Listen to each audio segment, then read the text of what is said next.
A Week on the Concord and Merrimack Rivers by Henry David Thoreau. An essay, presented in 7 parts. First published in 1849. Part 3 of 7. Monday. I think for to touche also. The world wish kneweth every day, so as I can, so as I may. Gower. The High Sheriff of Nottingham, Heim hold in your mind. Robin Hood Ballads. His should it was but loosely shot, yet flew not the arrow in vain, for it met one of the sheriff's men, and William a Trent was slain. Robin Hood Ballads. Gazed on the heavens for what he missed on earth. Britannia's Pastorals. When the first light dawned on the earth and the birds awoke, and the brave river was heard rippling confidently seaward, and the nimble early rising wind rustled the oak leaves about our tent, all men having reinforced their bodies and their souls with sleep, and cast aside doubt and fear, were invited to unattempted adventures. All courageous Nictus. Against the day dictus. The breastplate that bricked is, to fet with their foe. The stoned steed stampies. Throw courage and Krampus. Sign on the land lampies. The night is near gone. One of us took the boat over to the opposite shore, which was flat and accessible, 1/4 of a mile distant, to empty it of water and wash out the clay, while the other kindled a fire and got breakfast ready. At an early hour we were again on our way, rowing through the fog as before, the river already awake, and a million crisped waves come forth to meet the sun when he should show himself. The countrymen, recruited by their day of rest, were already stirring, and had begun to cross the ferry on the business of the week. This ferry was as busy as a beaver dam, and all the world seemed anxious to get across the Merrimack River at this particular point, waiting to get set over, children with their 2 cents done up in paper. Jailbirds broke loose and constable with warrant, travelers from distant lands to distant lands, men and women to whom the Merrimack River was a bar. There stands a gig in the gray morning, in the mist, the impatient traveler pacing the wet shore with whip in hand, and shouting through the fog after the regardless Charon and his retreating ark, as if he might throw that passenger overboard and return forthwith for himself. He will compensate him. He is to break his fast at some unseen place on the opposite side. It may be Ledyard or the wandering Jew. Whence, pray, did he come out of the foggy night? And whither through the sunny day will he go? We observe only his transit. Important to us. Forgotten by him. Transiting all day. There are 2 of them. May be. They are Virgil and Dante. But when they crossed the Styx, none were seen bound up or down the stream, that I remember. It is only a transjectus, a transitory voyage. Like life itself, none but the long-lived gods bound up or down the stream. Many of these Monday men are ministers. No doubt. Their parishes with hired horses, with sermons in their valises all read and gutted, the day after never with them. They cross each other's routes all the country over like woof and warp, making a garment of loose texture. Vacation now for 6 days. They stop to pick nuts and berries, and gather apples by the wayside at their leisure. Good religious men, with the love of men in their hearts, and the means to pay their toll in their pockets. We got over this ferry chain without scraping, rowing athwart the tide of travel, no toll for us that day. The fog dispersed and we rode leisurely along through Tingsboro, with a clear sky and a mild atmosphere, leaving the habitations of men behind and penetrating yet farther into the territory of ancient Dunstable. It was from Dunstable, then a frontier town, that the famous Captain Lovewell, with his company, marched in quest of the Indians on the 18th of April, 1725. He was the son of an ensign in the army of Oliver Cromwell, who came to this country, and settled at Dunstable, where he died at the great age of 120 years. In the words of the old nursery tale, sung about 100 years ago, he and his valiant soldiers did range the woods full wide, and hardships they endured to quell the Indians' pride. In the shaggy pine forest of Pequawket they met the rebel Indians, and prevailed, after a bloody fight, and a remnant returned home to enjoy the fame of their victory. A township called Lovewell's Town, but now, for some reason, or perhaps without reason, Pembroke, was granted them by the state. Of all our valiant English, there were but 34, and of the rebel Indians, there were about 80, and 16 of our English did safely home return. The rest were killed and wounded, for which we all must mourn.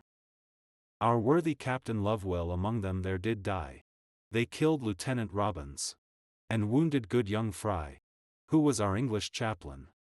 He many Indians slew, and some of them he scalped while bullets round him flew. Our brave forefathers have exterminated all the Indians, and their degenerate children no longer dwell in garrisoned houses nor hear any war whoop in their path.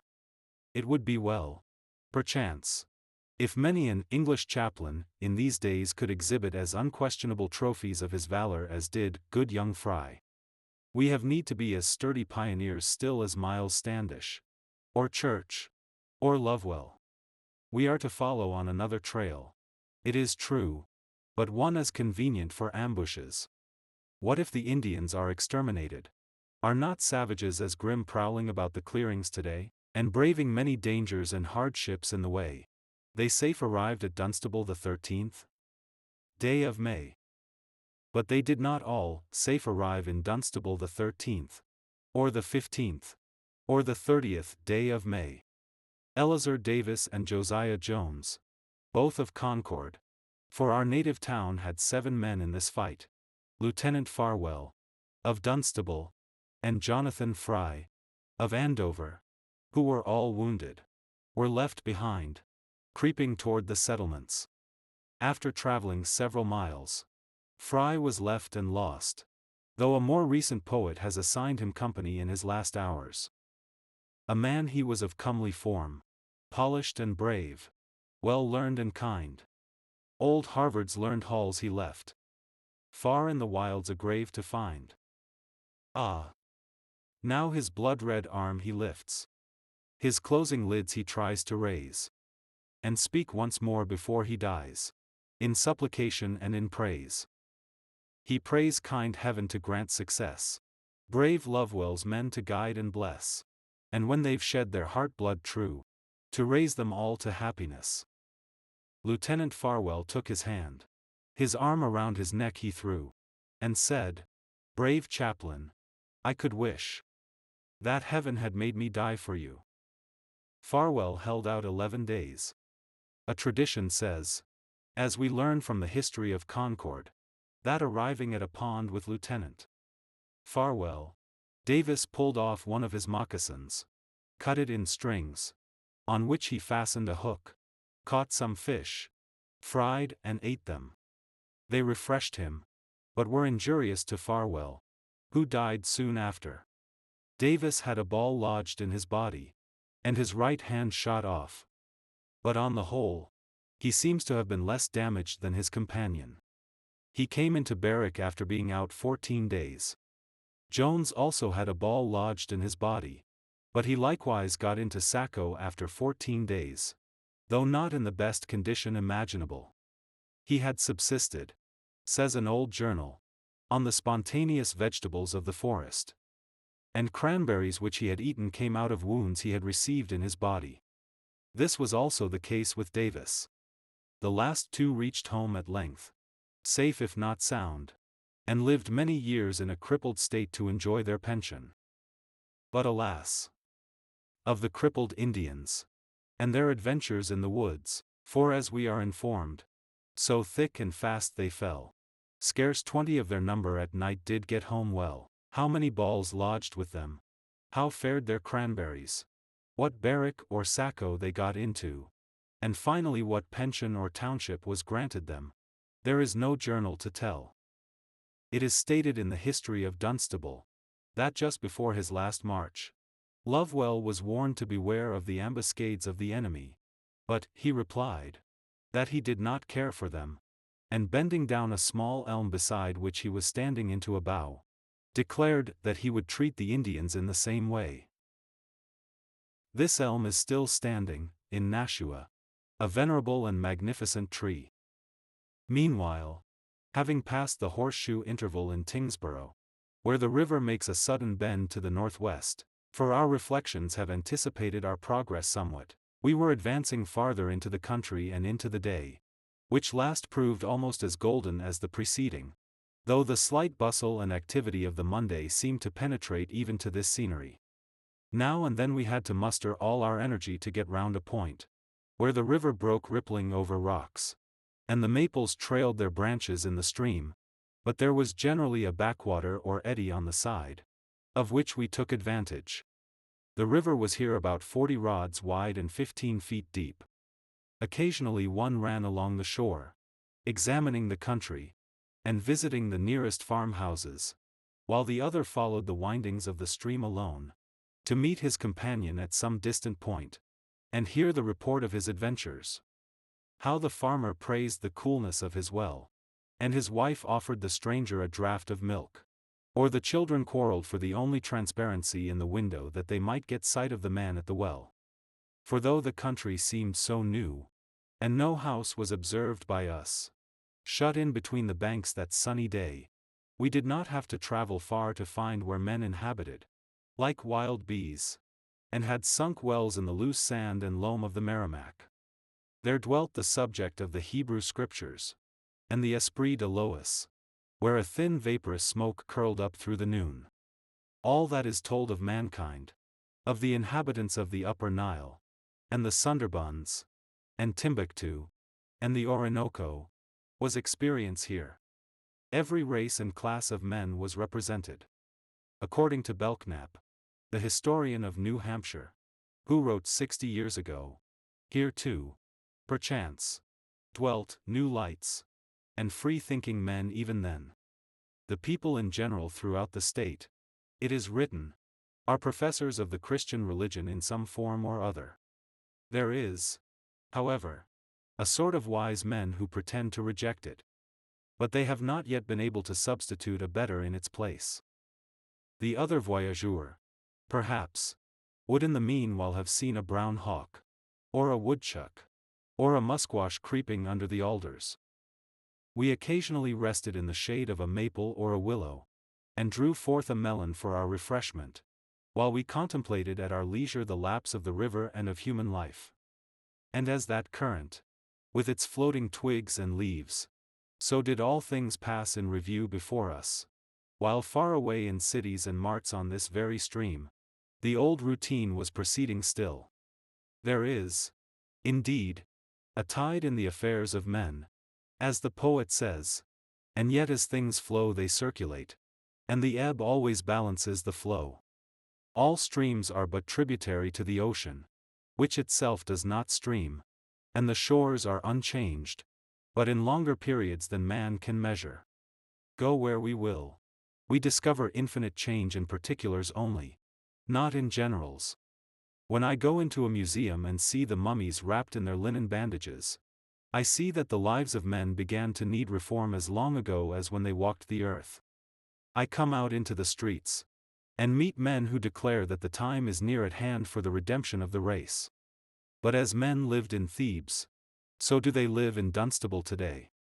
Time drinketh up the essence of every great and noble action which ought to be performed, and is delayed in the execution. So says Vishnu Sarma. And we perceive that the schemers return again and again to common sense and labor. Such is the evidence of history. Yet I doubt not through the ages one increasing purpose runs, and the thoughts of men are widened with the process of the suns. There are secret articles in our treaties with the gods, of more importance than all the rest, which the historian can never know. There are many skillful apprentices, but few master workmen. On every hand we observe a truly wise practice, in education, in morals, and in the arts of life, the embodied wisdom of many an ancient philosopher. Who does not see that heresies have some time prevailed, that reforms have already taken place? All this worldly wisdom might be regarded as the once unamiable heresy of some wise man. Some interests have got a footing on the earth which we have not made sufficient allowance for. Even they who first built these barns and cleared the land thus had some valor. The abrupt epochs and chasms are smoothed down in history as the inequalities of the plain are concealed by distance. But unless we do more than simply learn the trade of our time, we are but apprentices, and not yet masters of the art of life. Now that we are casting away these melon seeds, how can we help feeling reproach? He who eats the fruit should at least plant the seed. If possible, a better seed than that whose fruit he has enjoyed. Seeds. There are seeds enough which need only to be stirred in with the soil where they lie, by an inspired voice or pen, to bear fruit of a divine flavor. O thou spendthrift! Defray thy debt to the world. Eat not the seed of institutions, as the luxurious do, but plant it rather, while thou devourest the pulp and tuber for thy subsistence. That so, perchance, one variety may at last be found worthy of preservation. There are moments when all anxiety and stated toil are becalmed in the infinite leisure and repose of nature. All laborers must have their nooning, and at this season of the day, we are all, more or less, Asiatics, and give over all work and reform. While lying thus on our oars by the side of the stream, in the heat of the day, our boat held by an osier put through the staple in its prow, and slicing the melons, which are a fruit of the East, our thoughts reverted to Arabia, Persia, and Hindostan, the lands of contemplation and dwelling places of the ruminant nations. In the experience of this noontide we could find some apology even for the instinct of the opium, beetle, and tobacco chewers. Mount Sabre, according to the French traveler and naturalist, Botta, is celebrated for producing the cat tree, of which the soft tops of the twigs and tender leaves are eaten, says his reviewer, and produce an agreeable soothing excitement, restoring from fatigue, banishing sleep, and disposing to the enjoyment of conversation. We thought that we might lead a dignified oriental life along this stream as well, and the maple and alders would be our cat trees. It is a great pleasure to escape sometimes from the restless class of reformers. What if these grievances exist? So do you and I. Think you that sitting hens are troubled with ennui these long summer days, sitting on and on in the crevice of a hayloft, without active employment? By the faint cackling in distant barns, I judge that Dame Nature is interested still to know how many eggs her hens lay. The universal soul, as it is called, has an interest in the stacking of hay, the foddering of cattle, and the draining of peat meadows. Away in Scythia, away in India, it makes butter and cheese. Suppose that all farms are run out, and we youths must buy old land and bring it to. Still everywhere the relentless opponents of reform bear a strange resemblance to ourselves. Or, perchance, they are a few old maids and bachelors, who sit round the kitchen hearth and listen to the singing of the kettle. The oracles often give victory to our choice, and not to the order alone of the mundane periods. As, for instance, when they say that our voluntary sorrows germinate in us as the growth of the particular life we lead.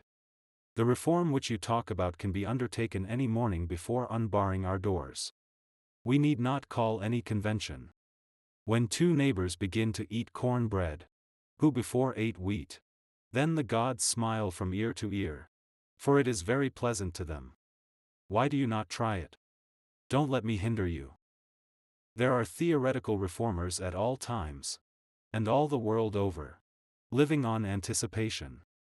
Wolf, traveling in the deserts of Bukhara, says, another party of dervishes came to me and observed, the time will come when there shall be no difference between rich and poor, between high and low, when property will be in common, even wives and children. But forever I ask of such, what then? The dervishes in the deserts of Bukhara and the reformers in Marlborough Chapel sing the same song. There's a good time coming, boys. But, asked one of the audience, In good faith. Can you fix the date? Said I. Will you help it along? The nonchalance and dolce far niente air of nature and society hint at infinite periods in the progress of mankind. The states have leisure to laugh from Maine to Texas at some newspaper joke, and New England shakes at the double entendres of Australian circles, while the poor reformer cannot get a hearing. Men do not fail commonly for want of knowledge, but for want of prudence to give wisdom the preference. What we need to know in any case is very simple. It is but too easy to establish another durable and harmonious routine. Immediately all parts of nature consent to it. Only make something to take the place of something, and men will behave as if it was the very thing they wanted. They must behave, at any rate, and will work up any material. There is always a present and extant life, be it better or worse, which all combine to uphold. We should be slow to mend, my friends, as slow to require mending, not hurling, according to the oracle, a transcendent foot towards piety. The language of excitement is at best picturesque merely. You must be calm before you can utter oracles. What was the excitement of the Delphic priestess compared with the calm wisdom of Socrates? Or whoever it was that was wise. Enthusiasm is a supernatural serenity. Men find that action is another thing than what they in discoursing papers read. The world's affairs require in managing more arts than those wherein you clerks proceed. As in geology, so in social institutions, we may discover the causes of all past change in the present invariable order of society. The greatest appreciable physical revolutions are the work of the light-footed air, the stealthy-paced water, and the subterranean fire. Aristotle said, as time never fails, and the universe is eternal, neither the Tanais nor the Nile can have flowed forever. We are independent of the change we detect. The longer the lever, the less perceptible its motion. It is the slowest pulsation which is the most vital. The hero then will know how to wait, as well as to make haste. All good abides with him who waiteth wisely. We shall sooner overtake the dawn by remaining here than by hurrying over the hills of the west. Be assured that every man's success is in proportion to his average ability. The meadow flowers spring and bloom where the waters annually deposit their slime, not where they reach in some freshet only. A man is not his hope, nor his despair, nor yet his past deed. We know not yet what we have done, still less what we are doing. Wait till evening, and other parts of our day's work will shine than we had thought at noon, and we shall discover the real purport of our toil. As when the farmer has reached the end of the furrow and looks back, he can tell best where the pressed earth shines most. To one who habitually endeavors to contemplate the true state of things, the political state can hardly be said to have any existence whatever. It is unreal, incredible, and insignificant to him, and for him to endeavor to extract the truth from such lean material is like making sugar from linen rags, when sugar cane may be had. Generally speaking, the political news, whether domestic or foreign, might be written today for the next 10 years, with sufficient accuracy. Most revolutions in society have not power to interest, still less alarm us. But tell me that our rivers are drying up, or the genus pine dying out in the country, and I might attend. Most events recorded in history are more remarkable than important, like eclipses of the sun and moon, by which all are attracted, but whose effects no one takes the trouble to calculate. But will the government never be so well administered, inquired one, that we private men shall hear nothing about it? The king answered, at all events, I require a prudent and able man, who is capable of managing the state affairs of my kingdom. The ex-minister said, the criterion, O sire, of a wise and competent man is, that he will not meddle with such like matters. Alas that the ex-minister should have been so nearly right. In my short experience of human life, the outward obstacles, if there were any such, have not been living men, but the institutions of the dead. It is grateful to make one's way through this latest generation as through dewy grass. Men are as innocent as the morning to the unsuspicious. And round about good morrows fly, as if day taught humanity. Not being reve of this shire, the early pilgrim blithe he hailed, that o'er the hills did stray, and many an early husbandman, that he met on the way, thieves and robbers all. Nevertheless, I have not so surely foreseen that any Cossack or Chippeway would come to disturb the honest and simple commonwealth, as that some monster institution would at length embrace and crush its free members in its scaly folds. For it is not to be forgotten, that while the law holds fast the thief and murderer, it lets itself go loose. When I have not paid the tax which the state demanded for that protection which I did not want, itself has robbed me. When I have asserted the liberty it presumed to declare, itself has imprisoned me. Poor creature! If it knows no better I will not blame it. If it cannot live but by these means, I can. I do not wish, it happens, to be associated with Massachusetts, either in holding slaves or in conquering Mexico. I am a little better than herself in these respects. As for Massachusetts, that huge she Briareus, Argus and Colchian dragon conjoined, set to watch the heifer of the Constitution and the Golden Fleece, we would not warrant our respect for her, like some compositions, to preserve its qualities through all weathers. Thus it has happened, that not the arch-fiend himself has been in my way, but these toils which tradition says were originally spun to obstruct him. They are cobwebs and trifling obstacles in an earnest man's path, it is true, and at length one even becomes attached to his unswept and undusted garret.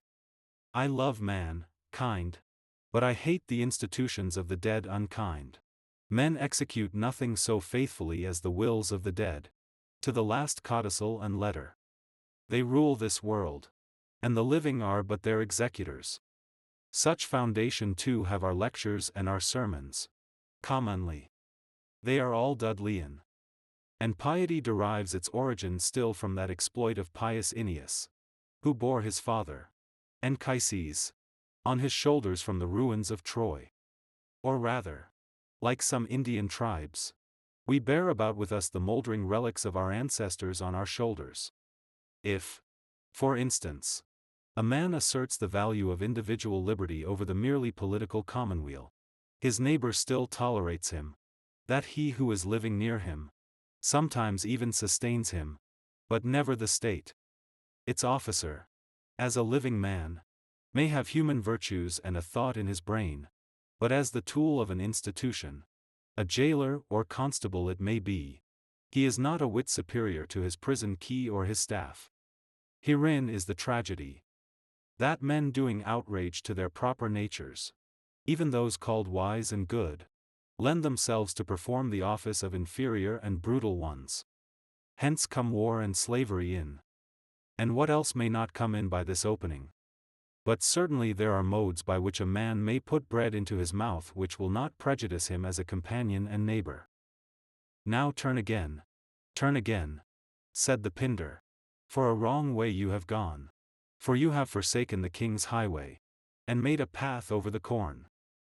Undoubtedly, countless reforms are called for, because society is not animated, or instinct enough with life, but in the condition of some snakes which I have seen in early spring, with alternate portions of their bodies torpid and flexible, so that they could wriggle neither way. All men are partially buried in the grave of custom, and of some we see only the crown of the head above ground. Better are the physically dead, for they more lively rot. Even virtue is no longer such if it be stagnant. A man's life should be constantly as fresh as this river. It should be the same channel, but a new water every instant. Virtues as rivers pass, but still remains that virtuous man there was. Most men have no inclination, no rapids, no cascades, but marshes, and alligators, and miasma instead. We read that when in the expedition of Alexander, Onesicritus was sent forward to meet certain of the Indian sect of gymnosophists, and he had told them of those new philosophers of the West, Pythagoras, Socrates, and Diogenes, and their doctrines. One of them named Dandames answered, that they appeared to him to have been men of genius, but to have lived with too passive a regard for the laws. The philosophers of the West are liable to this rebuke still. They say that Luhiahoy and Shaolin did not sustain to the end their resolutions, and that they dishonored their character. Their language was in harmony with reason and justice, while their acts were in harmony with the sentiments of men. Chateaubriand said, "There are two things which grow stronger in the breast of man, in proportion as he advances in years: the love of country and religion. Let them be never so much forgotten in youth. They sooner or later present themselves to us arrayed in all their charms, and excite in the recesses of our hearts an attachment justly due to their beauty. It may be so. But even this infirmity of noble minds marks the gradual decay of youthful hope and faith. It is the allowed infidelity of age. There is a saying of the Yolofs, 'He who was born first has the greatest number of old clothes.' Consequently, Chateaubriand has more old clothes than I have. It is comparatively a faint and reflected beauty that is admired, not an essential and intrinsic one. It is because the old are weak, feel their mortality, and think that they have measured the strength of man. They will not boast. They will be frank and humble. Well, let them have the few poor comforts they can keep. Humility is still a very human virtue. They look back on life, and so see not into the future. The prospect of the young is forward and unbounded, mingling the future with the present. In the declining day the thoughts make haste to rest in darkness, and hardly look forward to the ensuing morning. The thoughts of the old prepare for night and slumber. The same hopes and prospects are not for him who stands upon the rosy mountaintops of life, and him who expects the setting of his earthly day. I must conclude that conscience, if that be the name of it, was not given us for no purpose, or for a hindrance.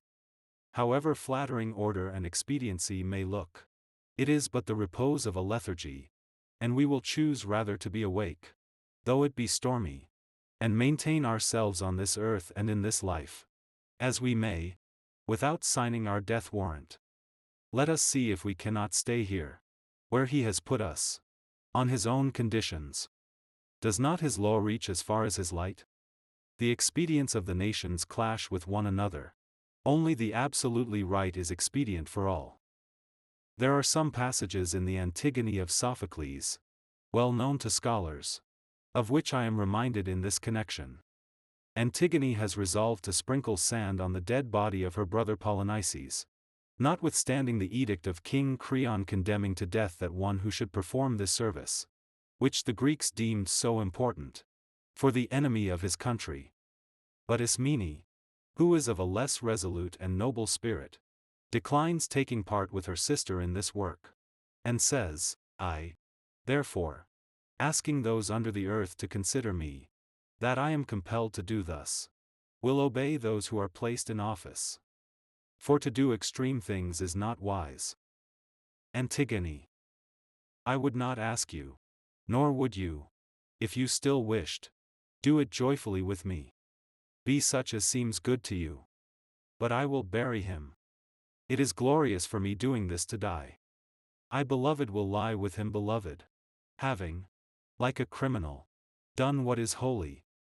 Since the time is longer which it is necessary for me to please those below, than those here, for there I shall always lie. But if it seems good to you, hold and dishonor things which are honored by the gods. Ismene. I indeed do not hold them in dishonor. But to act in opposition to the citizens I am by nature unable. Antigone being at length brought before King Creon, he asks, Did you then dare to transgress these laws? Antigone. For it was not Zeus who proclaimed these to me, nor Justice who dwells with the gods below. It was not they who established these laws among men. Nor did I think that your proclamations were so strong, as, being immortal, to be able to transcend the unwritten and immovable laws of the gods. For not something now and yesterday, but forever these live, and no one knows from what time they appeared. I was not about to pay the penalty of violating these to the gods, fearing the presumption of any man. For I well knew that I should die. And why not? Even if you had not proclaimed it. This was concerning the burial of a dead body. The wisest conservatism is that of the Hindus. Immemorial custom is transcendent law, says Menu. That is, it was the custom of the gods before men used it. The fault of our New England custom is that it is memorial. What is morality but immemorial custom? Conscience is the chief of conservatives. Perform the settled functions, says Krishna in the Bhagavad Gita. Action is preferable to inaction. The journey of thy mortal frame may not succeed from inaction. A man's own calling with all its faults ought not to be forsaken. Every undertaking is involved in its faults as the fire in its smoke. The man who is acquainted with the whole should not drive those from their works who are slow of comprehension, and less experienced than himself. Wherefore, O Arjun, resolve to fight, is the advice of the god to the irresolute soldier who fears to slay his best friends. It is a sublime conservatism, as wide as the world, and as unwearied as time, preserving the universe with Asiatic anxiety, in that state in which it appeared to their minds.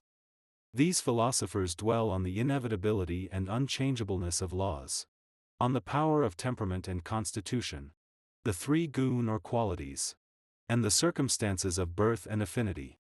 The end is an immense consolation. Eternal absorption in Brahma. Their speculations never venture beyond their own tablelands, though they are high and vast as they. Buoyancy, freedom, flexibility, variety, possibility, which also are qualities of the unnamed, they deal not with. The undeserved reward is to be earned by an everlasting moral drudgery. The incalculable promise of the morrow is, as it were, weighed. And who will say that their conservatism has not been effectual? Assuredly, says a French translator, speaking of the antiquity and durability of the Chinese and Indian nations, and of the wisdom of their legislators, there are some vestiges of the eternal laws which govern the world. Christianity, on the other hand, is humane, practical, and, in a large sense, radical. So many years and ages of the gods those Eastern sages sat contemplating Brahm, uttering in silence the mystic Om, being absorbed into the essence of the Supreme Being, never going out of themselves, but subsiding farther and deeper within. So infinitely wise, yet infinitely stagnant. Until, at last, in that same Asia, but in the western part of it, appeared a youth, wholly unforetold by them, not being absorbed into Brahm, but bringing Brahm down to earth and to mankind, in whom Brahm had awaked from his long sleep, and exerted himself, and the day began, a new avatar. The Brahman had never thought to be a brother of mankind as well as a child of God. Christ is the prince of reformers and radicals. Many expressions in the New Testament come naturally to the lips of all Protestants, and it furnishes the most pregnant and practical texts. There is no harmless dreaming, no wise speculation in it, but everywhere a substratum of good sense. It never reflects, but it repents. There is no poetry in it. We may say nothing regarded in the light of beauty merely, but moral truth is its object. All mortals are convicted by its conscience. The New Testament is remarkable for its pure morality. The best of the Hindu scripture, for its pure intellectuality. The reader is nowhere raised into and sustained in a higher, purer, or rarer region of thought than in the Bhagavad Gita.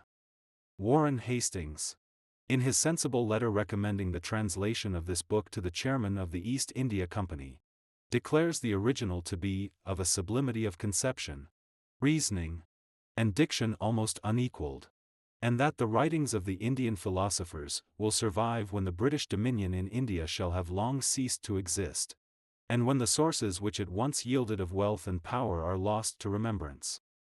It is unquestionably one of the noblest and most sacred scriptures which have come down to us. Books are to be distinguished by the grandeur of their topics, even more than by the manner in which they are treated. The Oriental philosophy approaches, easily, loftier themes than the modern aspires to. And no wonder if it sometimes prattle about them. It only assigns their due rank respectively to action and contemplation, or rather does full justice to the latter. Western philosophers have not conceived of the significance of contemplation in their sense. Speaking of the spiritual discipline to which the Brahmins subjected themselves, and the wonderful power of abstraction to which they attained, instances of which had come under his notice, Hastings says, "To those who have never been accustomed to the separation of the mind from the notices of the senses, it may not be easy to conceive by what means such a power is to be attained, since even the most studious men of our hemisphere will find it difficult so to restrain their attention, but that it will wander to some object of present sense or recollection. And even the buzzing of a fly will sometimes have the power to disturb it. But if we are told that there have been men who were successively, for ages past, in the daily habit of abstracted contemplation, begun in the earliest period of youth, and continued in many to the maturity of age, each adding some portion of knowledge to the store accumulated by his predecessors, it is not assuming too much to conclude that as the mind ever gathers strength, like the body, by exercise, so in such an exercise it may in each have acquired the faculty to which they aspired, and that their collective studies may have led them to the discovery of new tracts and combinations of sentiment, totally different from the doctrines with which the learned of other nations are acquainted. Doctrines which, however speculative and subtle, still as they possess the advantage of being derived from a source so free from every adventitious mixture, may be equally founded in truth with the most simple of our own. The forsaking of works was taught by Krishna to the most ancient of men, and handed down from age to age, until at length, in the course of time, the mighty art was lost. In wisdom is to be found every work without exception, says Krishna. Although thou wert the greatest of all offenders, thou shalt be able to cross the gulf of sin with the bark of wisdom. There is not anything in this world to be compared with wisdom for purity. The action stands at a distance inferior to the application of wisdom. The wisdom of a Mune is confirmed when, like the tortoise, he can draw in all his members, and restrain them from their wonted purposes. Children only, and not the learned, speak of the speculative and the practical doctrines as two. They are but one. For both obtain the selfsame end, and the place which is gained by the followers of the one is gained by the followers of the other. The man enjoyeth not freedom from action, from the non-commencement of that which he hath to do. Nor doth he obtain happiness from a total inactivity. No one ever resteth a moment inactive. Every man is involuntarily urged to act by those principles which are inherent in his nature. The man who restraineth his active faculties, and sitteth down with his mind attentive to the objects of his senses, is called one of an astrayed soul, and the practicer of deceit. So the man is praised, who, having subdued all his passions, with his active faculties all the functions of life, unconcerned about the event. Let the motive be in the deed and not in the event. Be not one whose motive for action is the hope of reward. Let not thy life be spent in inaction. For the man who doeth that which he hath to do, without affection, obtaineth the supreme. He who may behold, as it were inaction in action, and action in inaction, is wise amongst mankind. He is a perfect performer of all duty. Wise men call him a pandit, whose every undertaking is free from the idea of desire, and whose actions are consumed by the fire of wisdom. He abandoneth the desire of a reward of his actions. He is always contented and independent. And although he may be engaged in a work, he, as it were, doeth nothing. He is both a yogi and a sannyasi who performeth that which he hath to do independent of the fruit thereof. Not he who liveth without the sacrificial fire and without action. He who enjoyeth but the amrita which is left of his offerings, obtaineth the eternal spirit of Brahm, the Supreme. What, after all, does the practicalness of life amount to? The things immediate to be done are very trivial. I could postpone them all to hear this locust sing. The most glorious fact in my experience is not anything that I have done or may hope to do, but a transient thought, or vision, or dream, which I have had. I would give all the wealth of the world, and all the deeds of all the heroes, for one true vision. But how can I communicate with the gods who am a pencil maker on the earth, and not be insane? I am the same to all mankind, says Krishna. There is not one who is worthy of my love or hatred. This teaching is not practical in the sense in which the New Testament is. It is not always sound sense in practice. The Brahman never proposes courageously to assault evil, but patiently to starve it out. His active faculties are paralyzed by the idea of caste, of impassable limits, of destiny and the tyranny of time. Krishna's argument, it must be allowed, is defective. No sufficient reason is given why Arjuna should fight. Arjuna may be convinced, but the reader is not, for his judgment is not formed upon the speculative doctrines of the Sankhya Sastra. Seek an asylum in wisdom alone. But what is wisdom to a Western mind? The duty of which he speaks is an arbitrary one. When was it established? The Brahman's virtue consists in doing, not right, but arbitrary things. What is that which a man hath to do? What is action? What are the settled functions? What is a man's own religion, which is so much better than another's? What is a man's own particular calling? What are the duties which are appointed by one's birth? It is a defense of the institution of castes, of what is called the natural duty of the kshetri, or soldier, to attach himself to the discipline, not to flee from the field, and the like. But they who are unconcerned about the consequences of their actions are not therefore unconcerned about their actions. Behold the difference between the Oriental and the Occidental. The former has nothing to do in this world. The latter is full of activity. The one looks in the sun till his eyes are put out. The other follows him prone in his westward course. There is such a thing as caste, even in the West. But it is comparatively faint. It is conservatism here. It says, forsake not your calling. Outrage no institution. Use no violence. Rend no bonds. The state is thy parent. Its virtue or manhood is wholly filial. There is a struggle between the Oriental and Occidental in every nation. Some who would be forever contemplating the sun, and some who are hastening toward the sunset. The former class says to the latter, when you have reached the sunset, you will be known nearer to the sun. To which the latter replies, but we so prolong the day. The former walketh but in that night, when all things go to rest the night of time. The contemplative Mune sleepeth but in the day of time, when all things wake.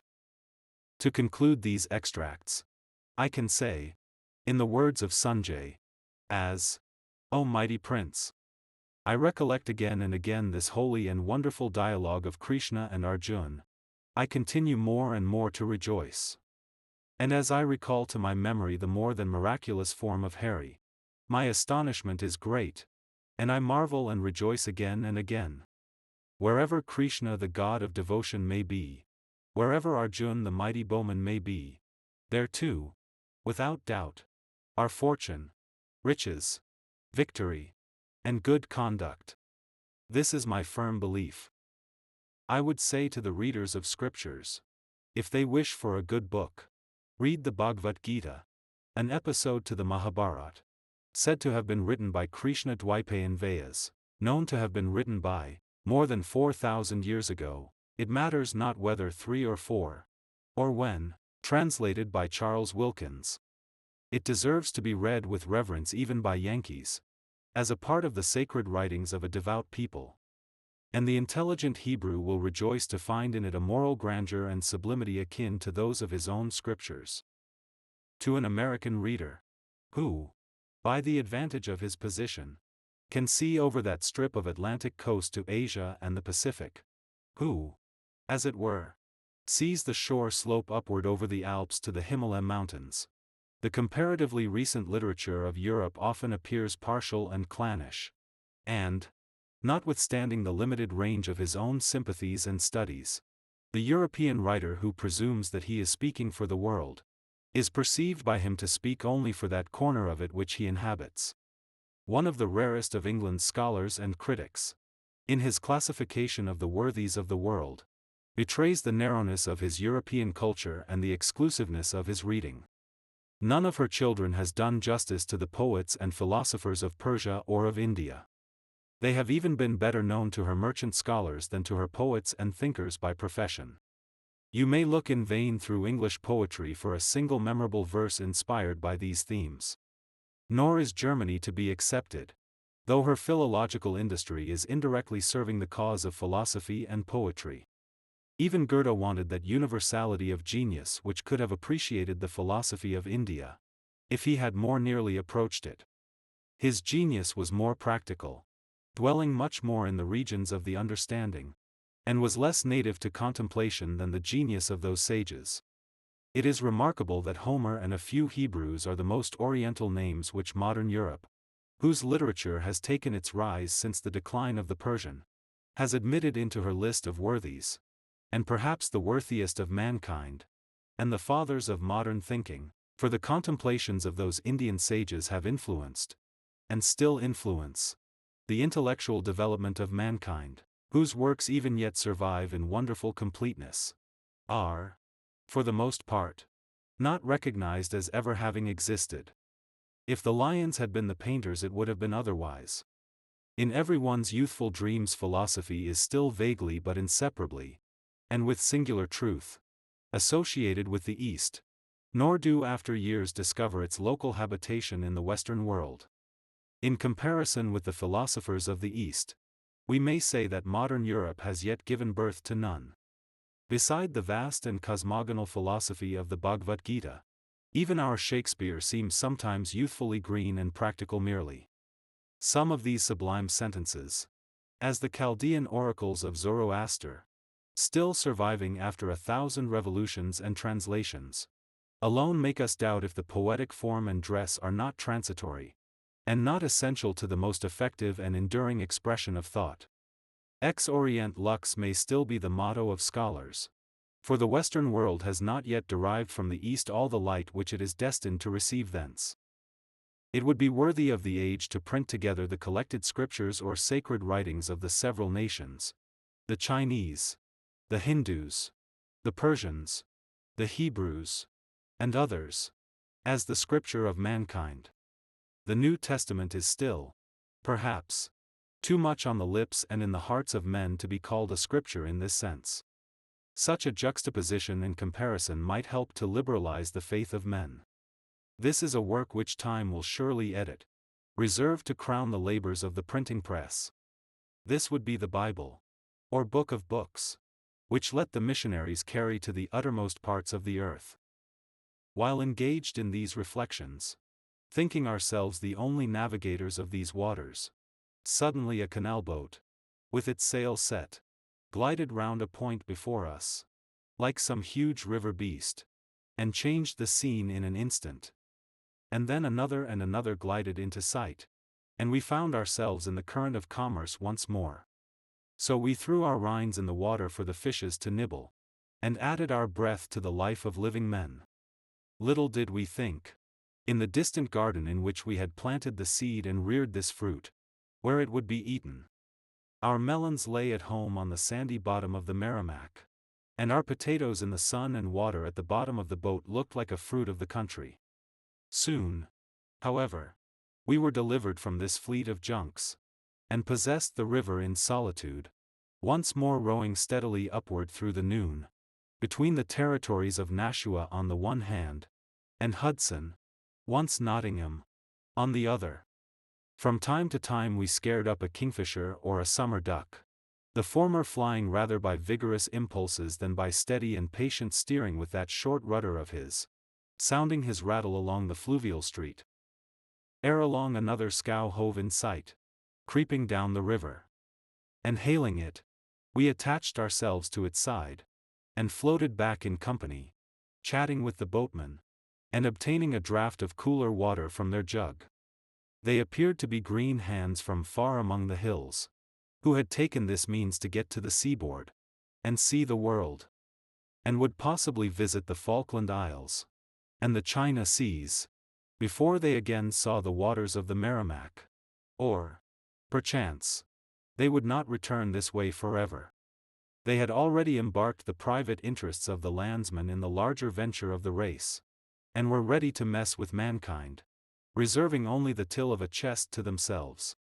But they too were soon lost behind a point, and we went croaking on our way alone.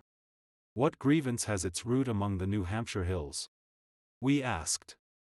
What is wanting to human life here, that these men should make such haste to the antipodes? We prayed that their bright anticipations might not be rudely disappointed. Though all the fates should prove unkind, leave not your native land behind. The ship, becalmed, at length stands still. The steed must rest beneath the hill. But swiftly still our fortunes pace, to find us out in every place. The vessel, though her masts be firm, beneath her copper bears a worm. Around the cape, across the line, till fields of ice her course confine. It matters not how smooth the breeze, how shallow or how deep the seas, whether she bears Manila twine, or in her hold Madeira wine, or China teas, or Spanish hides, in port or quarantine she rides. Far from New England's blustering shore, New England's worm her hulk shall bore, and sink her in the Indian seas. Twine, wine, and hides, and China teas. We passed a small desert here on the east bank, between Tingsboro and Hudson, which was interesting and even refreshing to our eyes in the midst of the almost universal greenness. This sand was indeed somewhat impressive and beautiful to us. A very old inhabitant, who was at work in a field on the Nashua side, told us that he remembered when corn and grain grew there, and it was a cultivated field. But at length the fishermen, for this was a fishing place, pulled up the bushes on the shore, for greater convenience in hauling their seines, and when the bank was thus broken, the wind began to blow up the sand from the shore, until at length it had covered about 15 acres several feet deep. We saw near the river, where the sand was blown off down to some ancient surface, the foundation of an Indian wigwam exposed, a perfect circle of burnt stones, 4 or 5 feet in diameter, mingled with fine charcoal, and the bones of small animals which had been preserved in the sand. The surrounding sand was sprinkled with other burnt stones on which their fires had been built, as well as with flakes of arrowhead stone, and we found one perfect arrowhead. In one place we noticed where an Indian had sat to manufacture arrowheads out of quartz, and the sand was sprinkled with a quart of small glass-like chips about as big as a fourpence, which he had broken off in his work. Here, then, the Indians must have fished before the whites arrived. There was another similar sandy tract about half a mile above this. Still the noon prevailed, and we turned the prow aside to bathe, and recline ourselves under some buttonwoods, by a ledge of rocks, in a retired pasture sloping to the water's edge, and skirted with pines and hazels, in the town of Hudson. Still had India, and that old noontide philosophy, the better part of our thoughts. It is always singular, but encouraging, to meet with common sense in very old books, as the Hedipades of Vishnu Sarma. A playful wisdom which has eyes behind as well as before, and oversees itself. It asserts their health and independence of the experience of later times. This pledge of sanity cannot be spared in a book, that it sometimes pleasantly reflect upon itself. The story and fabulous portion of this book winds loosely from sentence to sentence as so many oases in a desert, and is as indistinct as a camel's track between Morzuk and Darfur. It is a comment on the flow and freshet of modern books. The reader leaps from sentence to sentence, as from one stepping stone to another, while the stream of the story rushes past unregarded. The Bhagavad Gita is less sententious and poetic, perhaps, but still more wonderfully sustained and developed. Its sanity and sublimity have impressed the minds even of soldiers and merchants. It is the characteristic of great poems that they will yield of their sense in due proportion to the hasty and the deliberate reader.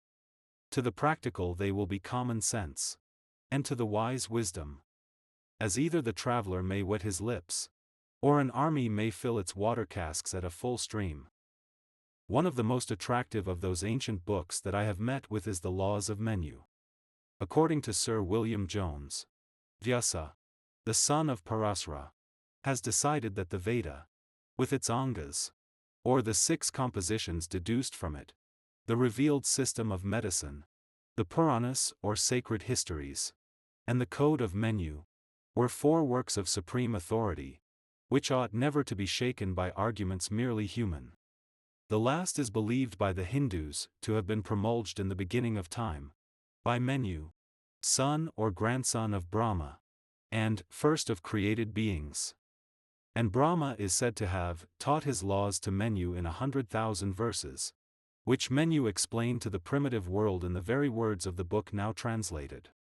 Others affirm that they have undergone successive abridgments for the convenience of mortals, while the gods of the lower heaven and the band of celestial musicians are engaged in studying the primary code.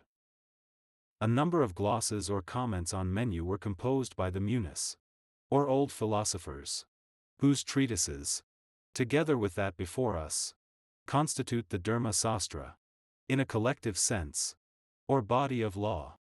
Kaluka Bhatta was one of the more modern of these. Every sacred book, successively, has been accepted in the faith that it was to be the final resting place of the sojourning soul.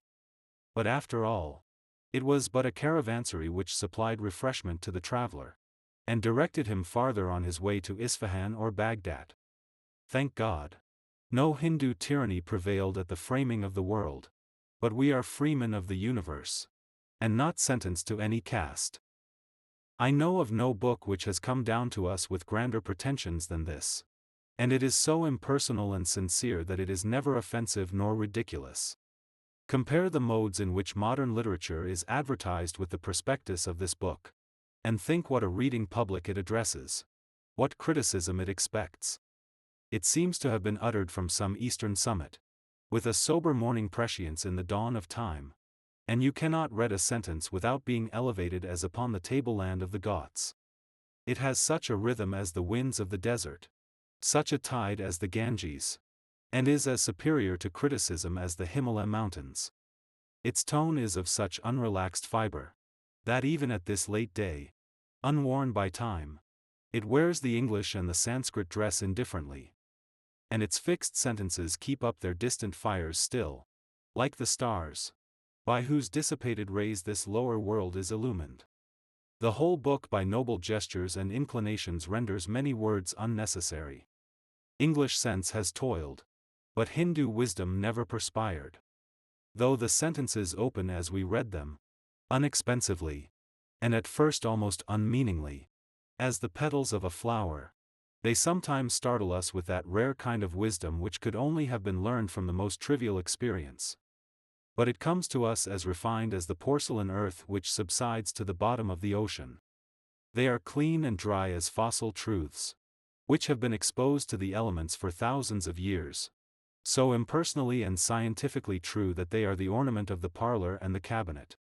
Any moral philosophy is exceedingly rare. This of Menu addresses our privacy more than most.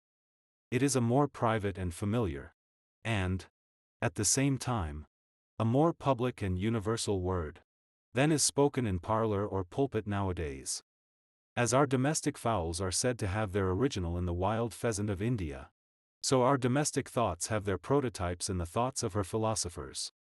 We are dabbling in the very elements of our present conventional and actual life, as if it were the primeval conventicle where how to eat, and to drink, and to sleep, and maintain life with adequate dignity and sincerity, were the questions to be decided. It is later and more intimate with us even than the advice of our nearest friends. And yet it is true for the widest horizon, and read out of doors has relation to the dim mountain line, and is native and aboriginal there. Most books belong to the house and street only, and in the fields their leaves feel very thin. They are bare and obvious, and have no halo nor haze about them. Nature lies far and fair behind them all. But this, as it proceeds from, so it addresses, what is deepest and most abiding in man. It belongs to the noontide of the day, the midsummer of the year, and after the snows have melted, and the waters evaporated in the spring, still its truth speaks freshly to our experience. It helps the sun to shine, and his rays fall on its page to illustrate it. It spends the mornings and the evenings, and makes such an impression on us overnight as to awaken us before dawn, and its influence lingers around us like a fragrance late into the day. It conveys a new gloss to the meadows and the depths of the wood, and its spirit, like a more subtle ether, sweeps along with the prevailing winds of a country. The very locusts and crickets of a summer day are but later or earlier glosses on the Dharma Sastra of the Hindus, a continuation of the sacred code. As we have said, there is an Orientalism in the most restless pioneer, and the farthest west is but the farthest east. While we are reading these sentences, this fair modern world seems only a reprint of the laws of Menu with the gloss of Kaluka, tried by a New England eye, or the mere practical wisdom of modern times. They are the oracles of a race already in its dotage, but held up to the sky, which is the only impartial and incorruptible ordeal. They are of a piece with its depth and serenity, and I am assured that they will have a place and significance as long as there is a sky to test them by. Give me a sentence which no intelligence can understand. There must be a kind of life and palpitation to it, and under its words a kind of blood must circulate forever. It is wonderful that this sound should have come down to us from so far, when the voice of man can be heard so little way, and we are not now within earshot of any contemporary. The woodcutters have here felled an ancient pine forest, and brought to light to these distant hills a fair lake in the southwest. And now in an instant it is distinctly shown to these woods as if its image had traveled hither from eternity. Perhaps these old stumps upon the knoll remember when anciently this lake gleamed in the horizon. One wonders if the bare earth itself did not experience emotion at beholding again so fair a prospect. That fair water lies there in the sun thus revealed, so much the prouder and fairer because its beauty needed not to be seen. It seems yet lonely, sufficient to itself, and superior to observation. So are these old sentences like serene lakes in the southwest, at length revealed to us, which have so long been reflecting our own sky in their bosom. The great plain of India lies as in a cup between the Himalaya and the ocean on the north and south, and the Brahmaputra and Indus, on the east and west, wherein the primeval race was received. We will not dispute the story. We are pleased to read in the natural history of the country, of the pine, larch, spruce, and silver fir, which cover the southern face of the Himalaya range, of the gooseberry, raspberry, strawberry, which from an eminent temperate zone overlook the torrid plains. So did this active modern life have even then a foothold and lurking place in the midst of the stateliness and contemplativeness of those eastern plains. In another era the lily of the valley, cowslip, dandelion, were to work their way down into the plain, and bloom in a level zone of their own reaching round the earth. Already has the era of the temperate zone arrived, the era of the pine and the oak, for the palm and the banyan do not supply the wants of this age. The lichens on the summits of the rocks will perchance find their level ere long. As for the tenets of the Brahmins, we are not so much concerned to know what doctrines they held, as that they were held by any. We can tolerate all philosophies, atomists, pneumatologists, atheists, theists, Plato, Aristotle, Leucippus, Democritus, Pythagoras, Zoroaster, and Confucius. It is the attitude of these men, more than any communication which they make, that attracts us. Between them and their commentators, it is true, there is an endless dispute. But if it comes to this, that you compare notes, then you are all wrong. As it is, each takes us up into the serene heavens, whither the smallest bubble rises as surely as the largest, and paints earth and sky for us, Any sincere thought is irresistible. The very austerity of the Brahmins is tempting to the devotional soul, as a more refined and nobler luxury. Wants so easily and gracefully satisfied seem like a more refined pleasure. Their conception of creation is peaceful as a dream. When that power awakes, then has this world its full expansion. But when he slumbers with a tranquil spirit, then the whole system fades away. In the very indistinctness of their theogony a sublime truth is implied. It hardly allows the reader to rest in any supreme first cause, but directly it hints at a supremer still which created the last, and the creator is still behind in create. Nor will we disturb the antiquity of this scripture. From fire, from air, and from the sun, it was milked out. One might as well investigate the chronology of light and heat. Let the sun shine. Menu understood this matter best, when he said, "Those best know the divisions of days and nights who understand that the day of Brahma, which endures to the end of 1,000 such ages, infinite ages, nevertheless, according to mortal reckoning, gives rise to virtuous exertions, and that his night endures as long as his day. Indeed, the Mussulman and Tartar dynasties are beyond all dating. Methinks I have lived under them myself. In every man's brain is the Sanskrit. The Vedas and their Angas are not so ancient as serene contemplation. Why will we be imposed on by antiquity? Is the babe young? When I behold it, it seems more venerable than the oldest man. It is more ancient than Nestor or the Sibyls, and bears the wrinkles of Father Saturn himself. And do we live but in the present? How broad a line is that? I sit now on a stump whose rings number centuries of growth. If I look around I see that the soil is composed of the remains of just such stumps, ancestors to this. The earth is covered with mold. I thrust this stick many eons deep into its surface, and with my heel make a deeper furrow than the elements have plowed here for 1,000 years. If I listen, I hear the peep of frogs which is older than the slime of Egypt, and the distant drumming of a partridge on a log, as if it were the pulse beat of the summer air. I raise my fairest and freshest flowers in the old mold. Why, what we would fain call new is not skin deep. The earth is not yet stained by it. It is not the fertile ground which we walk on, but the leaves which flutter over our heads. The newest is but the oldest made visible to our senses. When we dig up the soil from 1,000 feet below the surface, we call it new, and the plants which spring from it. And when our vision pierces deeper into space, and detects a remoter star, we call that new also. The place where we sit is called Hudson, once it was Nottingham, once. We should read history as little critically as we consider the landscape, and be more interested by the atmospheric tints and various lights and shades which the intervening spaces create, than by its groundwork and composition. It is the morning now turned evening and seen in the west, the same sun, but a new light and atmosphere. Its beauty is like the sunset. Not a fresco painting on a wall, flat and bounded, but atmospheric and roving or free. In reality, history fluctuates as the face of the landscape from morning to evening. What is of moment is its hue and color. Time hides no treasures. We want not its then, but its now. We do not complain that the mountains in the horizon are blue and indistinct. They are the more like the heavens. Of what moment are facts that can be lost, which need to be commemorated? The monument of death will outlast the memory of the dead. The pyramids do not tell the tale which was confided to them. The living fact commemorates itself. Why look in the dark for light?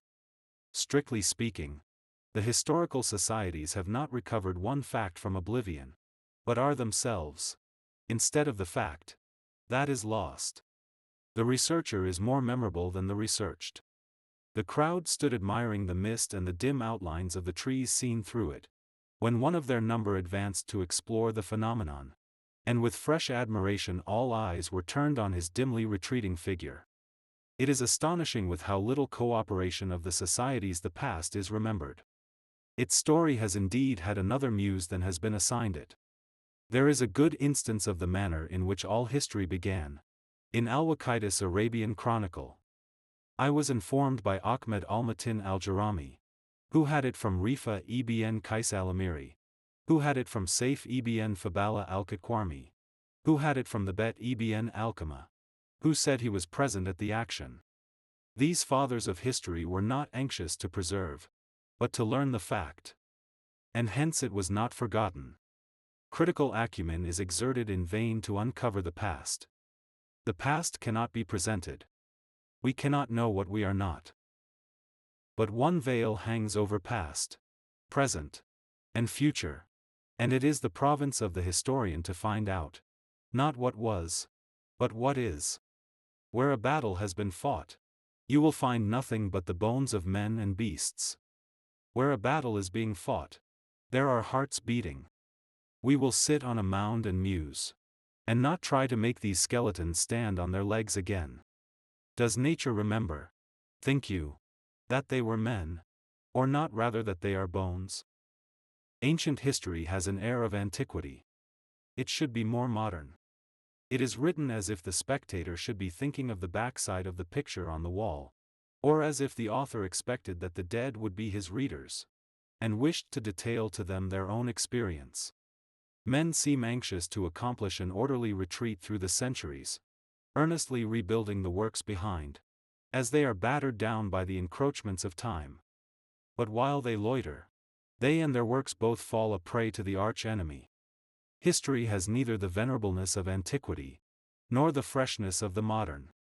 It does as if it would go to the beginning of things, which natural history might with reason assume to do.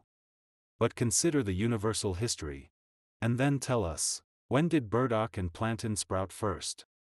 It has been so written for the most part, that the times it describes are with remarkable propriety called dark ages. They are dark, as one has observed, because we are so in the dark about them. The sun rarely shines in history, what with the dust and confusion. And when we meet with any cheering fact which implies the presence of this luminary, we excerpt and modernize it. As when we read in the history of the Saxons that Edwin of Northumbria caused stakes to be fixed in the highways where he had seen a clear spring, and brazen dishes were chained to them to refresh the weary sojourner, whose fatigues Edwin had himself experienced. This is worth all Arthur's 12 battles. Through the shadow of the world we sweep into the younger day. Better 50 years of Europe than a cycle of Cathay. Then 50 years of Europe better one New England ray. Biography, too, is liable to the same objection. It should be autobiography.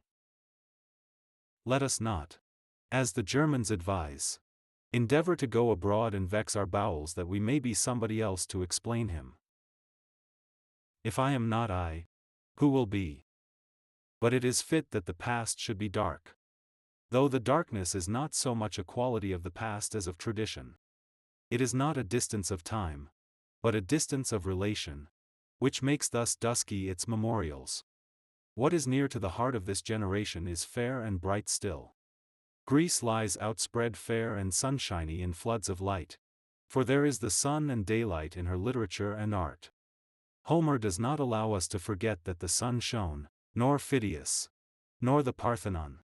Yet no era has been wholly dark, nor will we too hastily submit to the historian, and congratulate ourselves on a blaze of light.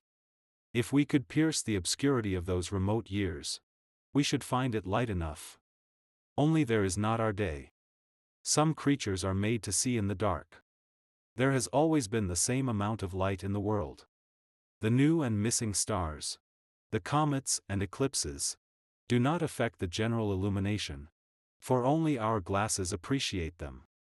The eyes of the oldest fossil remains, they tell us, indicate that the same laws of light prevailed then as now. Always the laws of light are the same, but the modes and degrees of seeing vary. The gods are partial to no era, but steadily shines their light in the heavens, while the eye of the beholder is turned to stone. There was but the sun and the eye from the first. The ages have not added a new ray to the one, nor altered a fiber of the other.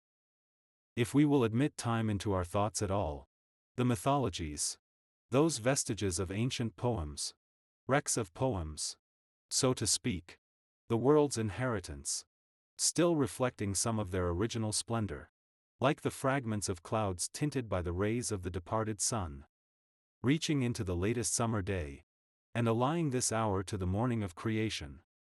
As the poet sings, fragments of the lofty strain float down the tide of years, as buoyant on the stormy main a parted wreck appears. These are the materials and hints for a history of the rise and progress of the race. How, from the condition of ants, it arrived at the condition of men, and arts were gradually invented. Let 1,000 surmises shed some light on this story. We will not be confined by historical, even geological periods which would allow us to doubt of a progress in human affairs. If we rise above this wisdom for the day, we shall expect that this morning of the race, in which it has been supplied with the simplest necessaries, with corn, and wine, and honey, and oil, and fire, and articulate speech, and agricultural and other arts, reared up by degrees from the condition of ants to men, will be succeeded by a day of equally progressive splendor. That, in the lapse of the divine periods, other divine agents and godlike men will assist to elevate the race as much above its present condition. But we do not know much about it. Thus did one voyageur waking dream, while his companion slumbered on the bank. Suddenly a boatman's horn was heard echoing from shore to shore, to give notice of his approach to the farmer's wife with whom he was to take his dinner, though in that place only muskrats and kingfishers seemed to hear. The current of our reflections and our slumbers being thus disturbed, we weighed anchor once more. As we proceeded on our way in the afternoon, the western bank became lower, or receded farther from the channel in some places, leaving a few trees only to fringe the water's edge, while the eastern rose abruptly here and there into wooded hills 50 or 60 feet high. The base, Tilia americana, also called the lime or linden, which was a new tree to us, overhung the water with its broad and rounded leaf, interspersed with clusters of small hard berries now nearly ripe, and made an agreeable shade for us sailors. The inner bark of this genus is the bast, the material of the fisherman's matting, and the ropes and peasants' shoes of which the Russians make so much use, and also of nets and a coarse cloth in some places. According to poets, this was once Philyra, one of the Oceanides. The ancients are said to have used its bark for the roofs of cottages, for baskets, and for a kind of paper called Philyra. They also made bucklers of its wood, on account of its flexibility, lightness, and resiliency. It was once much used for carving, and is still in demand for sounding boards of pianofortes and panels of carriages, and for various uses for which toughness and flexibility are required. Baskets and cradles are made of the twigs. Its sap affords sugar, and the honey made from its flowers is said to be preferred to any other. Its leaves are in some countries given to cattle. A kind of chocolate has been made of its fruit. A medicine has been prepared from an infusion of its flowers. And finally, the charcoal made of its wood is greatly valued for gunpowder. The sight of this tree reminded us that we had reached a strange land to us. As we sailed under this canopy of leaves we saw the sky through its chinks, and, as it were, the meaning and idea of the tree stamped in 1,000 hieroglyphics on the heavens. The universe is so aptly fitted to our organization that the eye wanders and reposes at the same time. On every side there is something to soothe and refresh this sense. Look up at the treetops and see how finely nature finishes off her work there. See how the pines spire without end higher and higher, and make a graceful fringe to the earth. And who shall count the finer cobwebs that soar and float away from their utmost tops, and the myriad insects that dodge between them? Leaves are of more various forms than the alphabets of all languages put together. Of the oaks alone there are hardly two alike, and each expresses its own character. In all her products nature only develops her simplest germs. One would say that it was no great stretch of invention to create birds. The hawk, which now takes his flight over the top of the wood, was at first, perchance, only a leaf which fluttered in its aisles. From rustling leaves she came in the course of ages to the loftier flight and clear carol of the bird. Salmon Brook comes in from the west under the railroad, a mile and a half below the village of Nashua. We rode up far enough into the meadows which border it to learn its piscatorial history from a haymaker on its banks. He told us that the silver eel was formerly abundant here, and pointed to some sunken creels at its mouth. This man's memory and imagination were fertile in fishermen's tales of floating isles in bottomless ponds, and of lakes mysteriously stocked with fishes, and would have kept us till nightfall to listen, but we could not afford to loiter in this roadstead, and so stood out to our sea again. Though we never trod in those meadows, but only touched their margin with our hands, we still retain a pleasant memory of them. Salmon Brook, whose name is said to be a translation from the Indian, was a favorite haunt of the Aborigines. Here, too, the first white settlers of Nashua planted, and some dents in the earth where their houses stood and the wrecks of ancient apple trees are still visible. About 1 mile up this stream stood the house of old John Lovewell, who was an ensign in the army of Oliver Cromwell, and the father of famous Captain Lovewell. He settled here before 1690, and died about 1754, at the age of 120 years. He is thought to have been engaged in the famous Narragansett swamp fight, which took place in 1675, before he came here. The Indians are said to have spared him in succeeding wars on account of his kindness to them. Even in 1700 he was so old and gray-headed that his scalp was worth nothing, since the French governor offered no bounty for such. I have stood in the dent of his cellar on the bank of the brook, and talked there with one whose grandfather had, whose father might have, talked with Lovewell. Here also he had a mill in his old age, and kept a small store. He was remembered by some who were recently living, as a hale old man who drove the boys out of his orchard with his cane. Consider the triumphs of the mortal man, and what poor trophies it would have to show. To wit, he cobbled shoes without glasses at 100, and cut a handsome swath at 105. Lovewell's house is said to have been the first which Mrs. Dustin reached on her escape from the Indians. Here probably the hero of Pequawket was born and bred.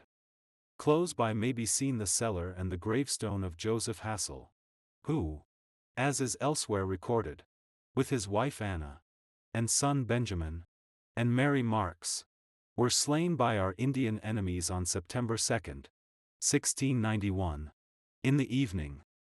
As Gookin observed on a previous occasion, the Indian rod upon the English backs had not yet done God's errand. Salmon Brook near its mouth is still a solitary stream, meandering through woods and meadows, while the then uninhabited mouth of the Nashua now resounds with the din of a manufacturing town. A stream from Otternick Pond in Hudson comes in just above Salmon Brook, on the opposite side. There was a good view of Uncanunuk, the most conspicuous mountain in these parts, from the bank here, seen rising over the west end of the bridge above.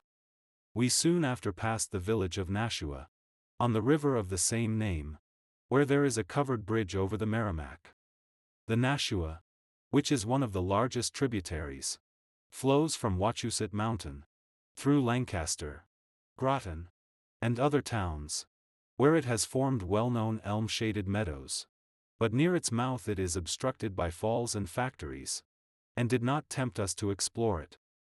Far away from here, in Lancaster, with another companion, I have crossed the broad valley of the Nashua, over which we had so long looked westward from the Concord hills without seeing it to the blue mountains in the horizon.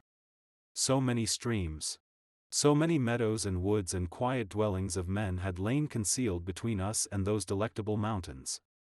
From yonder hill on the road to Tingsboro you may get a good view of them.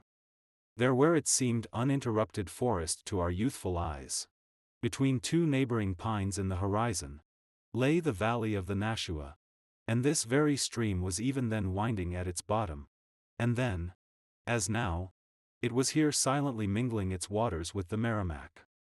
The clouds which floated over its meadows and were born there, seen far in the west, gilded by the rays of the setting sun, had adorned 1,000 evening skies for us.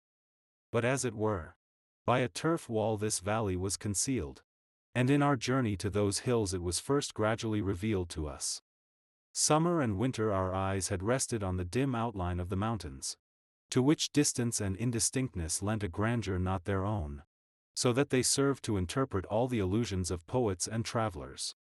Standing on the Concord cliffs we thus spoke our mind to them, with frontier strength ye stand your ground, with grand content ye circle round, tumultuous silence for all sound, ye distant nursery of rills, Monadnock and the Peterborough hills, firm argument that never stirs, outcircling the philosophers, like some vast fleet, sailing through rain and sleet, through winter's cold and summer's heat, still holding on upon your high emprise, until ye find a shore amid the skies, not skulking close to land, with cargo contraband, for they who sent a venture out by ye, have set the sun to sea. Their honesty. Ships of the line, each one, ye westward run, convoying clouds, which cluster in your shrouds, always before the gale, under a press of sail, with weight of metal all untold, I seem to feel ye in my firm seat here, immeasurable depth of hold, and breadth of beam, and length of running gear.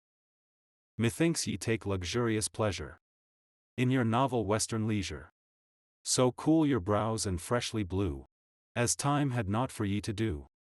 For ye lie at your length, an unappropriated strength, unhewn primeval timber, for knees so stiff, for masts so limber, the stock of which new earths are made, one day to be our western trade, fit for the stanchions of a world, which through the seas of space is hurled.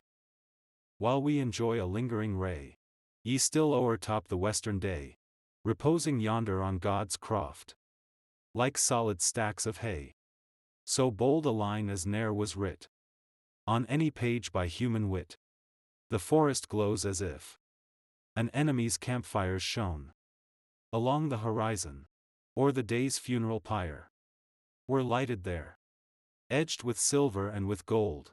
The clouds hang o'er in damask fold, and with such depth of amber light, the west is dight, where still a few rays slant, that even heaven seems extravagant. Watatic Hill lies on the horizon's sill, like a child's toy left overnight, and other duds to left and right. On the earth's edge, mountains and trees stand as they were on air graven, or as the vessels in a haven await the morning breeze. I fancy even through your defile windeth the way to heaven, and yonder still, in spite of history's page, linger the golden and the silver age. Upon the laboring gale, the news of future centuries is brought, and of new dynasties of thought, from your remotest vale. But special I remember thee, Wachusett, who like me, standest alone without society. Thy far blue eye, a remnant of the sky, seen through the clearing or the gorge, or from the windows of the forge, doth leaven all it passes by. Nothing is true, but stands 'tween me and you, thou western pioneer, who know'st not shame nor fear, by venturous spirit driven, under the eaves of heaven, and canst expand thee there, and breathe enough of air, even beyond the west.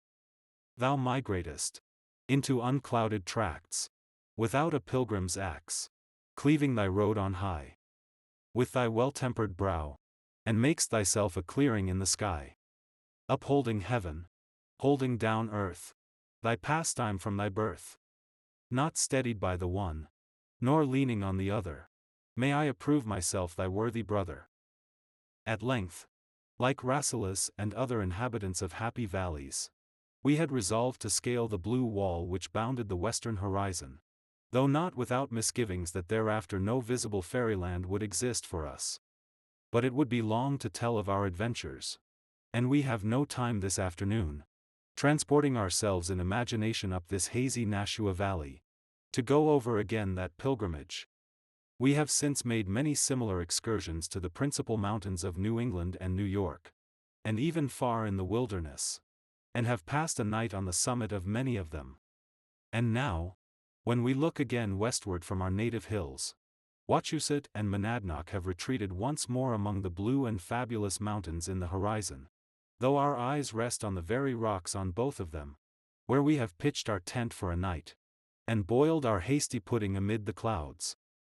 As late as 1724 there was no house on the north side of the Nashua, but only scattered wigwams and grizzly forests between this frontier and Canada. In September of that year, 2 men who were engaged in making turpentine on that side, for such were the first enterprises in the wilderness, were taken captive and carried to Canada by a party of 30 Indians. 10 of the inhabitants of Dunstable, going to look for them, found the hoops of their barrel cut, and the turpentine spread on the ground.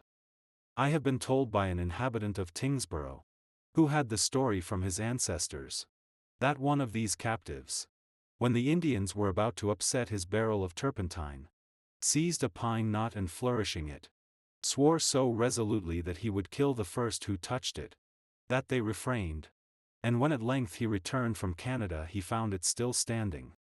Perhaps there was more than one barrel. However this may have been, the scouts knew by marks on the trees, made with coal mixed with grease, that the men were not killed, but taken prisoners. One of the company, named Farwell, perceiving that the turpentine had not done spreading, concluded that the Indians had been gone but a short time, and they accordingly went in instant pursuit. Contrary to the advice of Farwell, following directly on their trail up the Merrimack, they fell into an ambuscade near Thornton's Ferry, in the present town of Merrimack, and 9 were killed, only one, Farwell, escaping after a vigorous pursuit. The men of Dunstable went out and picked up their bodies, and carried them all down to Dunstable and buried them. It is almost word for word as in the Robin Hood ballad. They carried these foresters into fair Nottingham, as many there did know. They digged them graves in their churchyard, and they buried them all a row. Nottingham is only the other side of the river, and they were not exactly all a row. You may read in the churchyard at Dunstable, under the memento mori, and the name of one of them, how they departed this life, and this man with 7 more that lies in this grave was slew all in a day by the Indians. The stones of some others of the company stand around the common grave with their separate inscriptions. 8 were buried here, but 9 were killed, according to the best authorities. Gentle river, lo, thy streams are stained with gore. Many a brave and noble captain floats along thy willowed shore.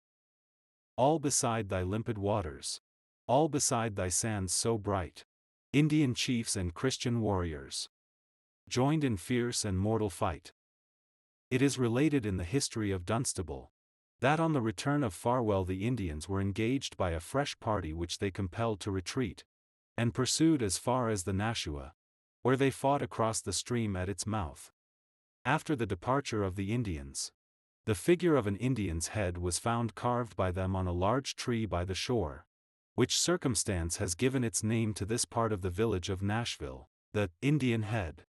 It was observed by some judicious, says Gookin, referring to Philip's War, that at the beginning of the war the English soldiers made a nothing of the Indians, and many spake words to this effect, that one Englishman was sufficient to chase 10 Indians. Many reckoned it was no other but Veni, Vidi, Vici. But we may conclude that the judicious would by this time have made a different observation. Farwell appears to have been the only one who had studied his profession, and understood the business of hunting Indians. He lived to fight another day. For the next year he was Lovewell's lieutenant at Pequawket, but that time, as we have related, he left his bones in the wilderness. His name still reminds us of twilight days and forest scouts on Indian trails, with an uneasy scalp, an indispensable hero to New England. As the more recent poet of Lovewell's fight has sung, halting a little but bravely still, then did the crimson streams that flowed seem like the waters of the brook, that brightly shine, that loudly dash, far down the cliffs of Agiochook. These battles sound incredible to us. I think that posterity will doubt if such things ever were. If our bold ancestors who settled this land were not struggling rather with the forest shadows, and not with a copper-colored race of men. They were vapors, fever and ague of the unsettled woods. Now, only a few arrowheads are turned up by the plow. In the Pelasgic, the Etruscan, or the British story, there is nothing so shadowy and unreal. It is a wild and antiquated-looking graveyard, overgrown with bushes, on the high road, about a quarter of a mile from and overlooking the Merrimack, with a deserted millstream bounding it on one side, where lie the earthly remains of the ancient inhabitants of Dunstable. We passed it 3 or 4 miles below here. You may read there the names of Lovewell, Farwell, and many others whose families were distinguished in Indian warfare. We noticed there 2 large masses of granite more than a foot thick and rudely squared, lying flat on the ground over the remains of the first pastor and his wife. It is remarkable that the dead lie everywhere under stones, straight adjacent passum sua quique sub lapide corpora, we might say, if the measure allowed. When the stone is a slight one, it does not oppress the spirits of the traveler to meditate by it. But these did seem a little heathenish to us. And so are all large monuments over men's bodies, from the pyramids down. A monument should at least be star-wise pointing, to indicate whither the spirit is gone, and not prostrate, like the body it has deserted. There have been some nations who could do nothing but construct tombs, and these are the only traces which they have left. They are the heathen. But why these stones? So upright and emphatic, like exclamation points? What was there so remarkable that lived? Why should the monument be so much more enduring than the fame which it is designed to perpetuate, a stone to a bone? Here lies. Why do they not sometimes write, there rises? Is it a monument to the body only that is intended? Having reached the term of his natural life, would it not be truer to say, having reached the term of his unnatural life? The rarest quality in an epitaph is truth. If any character is given, it should be as severely true as the decision of the 3 judges below, and not the partial testimony of friends. Friends and contemporaries should supply only the name and date, and leave it to posterity to write the epitaph. Here lies an honest man. Rear Admiral Van. Faith. Then ye have 2 in one grave, 4 in his favor. Here too lies the engraver. Fame itself is but an epitaph. As late, as false, as true. But they only are the true epitaphs which old mortality retouches. A man might well pray that he may not taboo or curse any portion of nature by being buried in it. For the most part, the best man's spirit makes a fearful sprite to haunt his grave, and it is therefore much to the credit of Little John, the famous follower of Robin Hood, and reflecting favorably on his character, that his grave was long celebrous for the yielding of excellent whetstones. I confess that I have but little love for such collections as they have at the catacombs, Père Lachaise, Mount Auburn, and even this Dunstable graveyard. At any rate, nothing but great antiquity can make graveyards interesting to me. I have no friends there. It may be that I am not competent to write the poetry of the grave. The farmer who has skimmed his farm might perchance leave his body to nature to be plowed in, and in some measure restore its fertility. We should not retard but forward her economies. Soon the village of Nashua was out of sight, and the woods were gained again, and we rode slowly on before sunset, looking for a solitary place in which to spend the night. A few evening clouds began to be reflected in the water and the surface was dimpled only here and there by a muskrat crossing the stream. We camped at length near Pennachuck Brook, on the confines of what is now Nashville, by a deep ravine, under the skirts of a pine wood, where the dead pine leaves were our carpet, and their tawny boughs stretched overhead. But fire and smoke soon tamed the scene. The rocks consented to be our walls, and the pines our roof. A woodside was already the fittest locality for us. The wilderness is near as well as dear to every man. Even the oldest villages are indebted to the border of wildwood which surrounds them. more than to the gardens of men. There is something indescribably inspiriting and beautiful in the aspect of the forest skirting and occasionally jutting into the midst of new towns, which, like the sand heaps of fresh foxburrows, have sprung up in their midst. The very uprightness of the pines and maples asserts the ancient rectitude and vigor of nature. Our lives need the relief of such a background, where the pine flourishes and the jay still screams. We had found a safe harbor for our boat, and as the sun was setting carried up our furniture, and soon arranged our house upon the bank, and while the kettle steamed at the tent door, we chatted of distant friends and of the sights which we were to behold, and wondered which way the towns lay from us.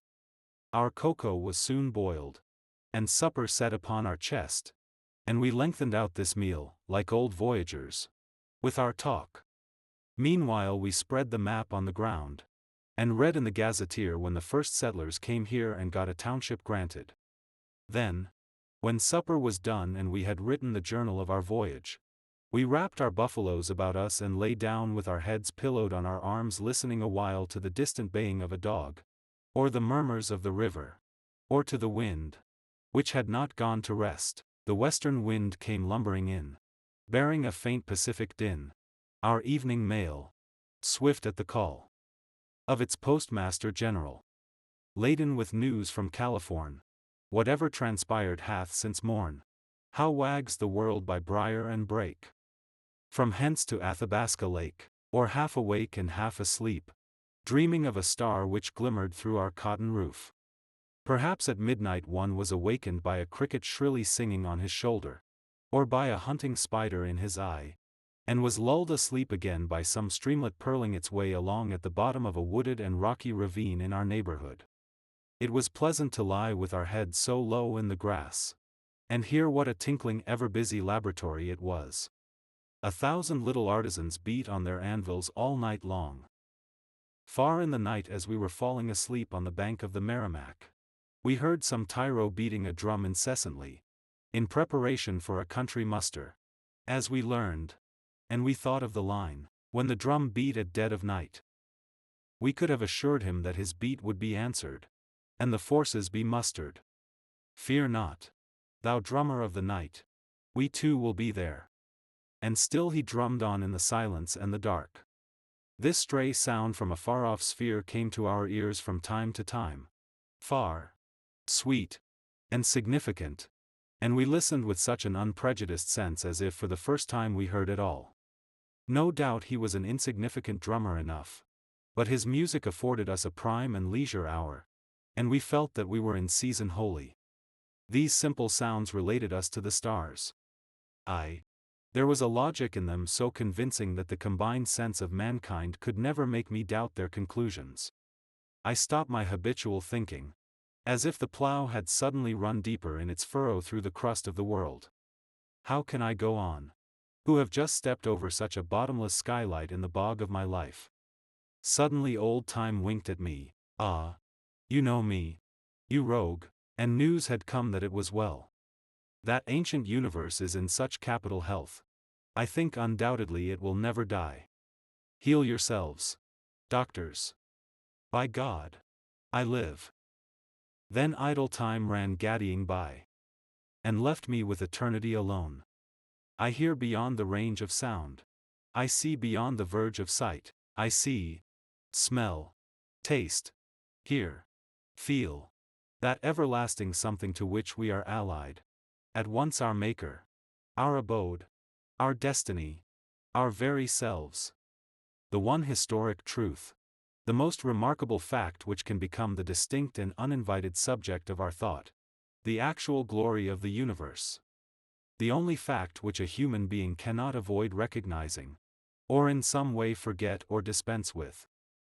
It doth expand my privacies to all, and leave me single in the crowd. I have seen how the foundations of the world are laid, and I have not the least doubt that it will stand a good while. Now chiefly is my natal hour, and only now my prime of life. I will not doubt the love untold, which not my worth nor want hath bought, which wooed me young and woos me old, and to this evening hath me brought. What are ears? What is time? That this particular series of sounds called a strain of music, an invisible and fairy troop which never brushed the dew from any mead, can be wafted down through the centuries from Homer to me, and he have been conversant with that same aerial and mysterious charm which now so tingles my ears? What a fine communication from age to age, of the fairest and noblest thoughts, the aspirations of ancient men, even such as were never communicated by speech, is music. It is the flower of language, thought-colored and curved, fluent and flexible, its crystal fountain tinged with the sun's rays, and its purling ripples reflecting the grass and the clouds. A strain of music reminds me of a passage of the Vedas, and I associate with it the idea of infinite remoteness, as well as of beauty and serenity, for to the senses that is farthest from us which addresses the greatest depth within us. It teaches us again and again to trust the remotest and finest as the divinest instinct, and makes a dream our only real experience. We feel a sad cheer when we hear it, perchance because we that hear are not one with that which is heard. Therefore a torrent of sadness deep, through the strains of thy triumph is heard to sweep. The sadness is ours. The Indian poet Kalidas says in the Sakuntala. Perhaps the sadness of men on seeing beautiful forms and hearing sweet music arises from some faint remembrance of past joys, and the traces of connections in a former state of existence. As polishing expresses the vein in marble, and grain in wood, so music brings out what of heroic lurks anywhere. The hero is the sole patron of music. That harmony which exists naturally between the hero's moods and the universe the soldier would fain imitate with drum and trumpet. When we are in health all sounds fife and drum for us. We hear the notes of music in the air, or catch its echoes dying away when we awake in the dawn. Marching is when the pulse of the hero beats in unison with the pulse of nature, and he steps to the measure of the universe. Then there is true courage and invincible strength. Plutarch says that Plato thinks the gods never gave men music, the science of melody and harmony, for mere delectation or to tickle the ear, but that the discordant parts of the circulations and beauteous fabric of the soul, and that of it that roves about the body, and many times, for want of tune and air, breaks forth into many extravagances and excesses, might be sweetly recalled and artfully wound up to their former consent and agreement. Music is the sound of the universal laws promulgated. It is the only assured tone. There are in it such strains as far surpass any man's faith in the loftiness of his destiny. Things are to be learned which it will be worth the while to learn. Formerly I heard these rumors from an Aeolian harp. There is a vale which none hath seen, where foot of man has never been, such as here lives with toil and strife, an anxious and a sinful life. There every virtue has its birth, ere it descends upon the earth, and thither every deed returns, which in the generous bosom burns. There love is warm, and youth is young, and poetry is yet unsung, for virtue still adventures there, and freely breathes her native air. And ever, if you hearken well, you still may hear its vesper bell, and tread of high-souled men go by, their thoughts conversing with the sky. According to Jamblichus, Pythagoras did not procure for himself a thing of this kind through instruments or the voice, but employing a certain ineffable divinity, and which it is difficult to apprehend, he extended his ears and fixed his intellect in the sublime symphonies of the world, he alone hearing and understanding, as it appears, the universal harmony and consonance of the spheres, and the stars that are moved through them, and which produce a fuller and more intense melody than anything affected by mortal sounds. Traveling on foot very early one morning due east from here about 20 miles, from Caleb Harriman's tavern in Hampstead toward Haverhill, when I reached the railroad in Plaistow, I heard at some distance a faint music in the air like an Aeolian harp, which I immediately suspected to proceed from the cord of the telegraph vibrating in the just awakening morning wind, and applying my ear to one of the posts I was convinced that it was so. It was the telegraph harp singing its message through the country, its message sent not by men, but by gods. Perchance, Like the statue of Memnon, it resounds only in the morning, when the first rays of the sun fall on it. It was like the first lyre or shell heard on the seashore, that vibrating chord high in the air over the shores of earth. So have all things their higher and their lower uses. I heard a fairer news than the journals ever print. It told of things worthy to hear, and worthy of the electric fluid to carry the news of, not of the price of cotton and flour, but it hinted at the price of the world itself and of things which are priceless, of absolute truth and beauty. Still the drum rolled on, and stirred our blood to fresh extravagance that night. The clarion sound and clang of corselet and buckler were heard from many a hamlet of the soul, and many a knight was arming for the fight behind the encamped stars. Before each van, prick forth the airy knights, and couch their spears, till thickest legions close, with feats of arms. From either end of heaven the welkin burns. Away! Away!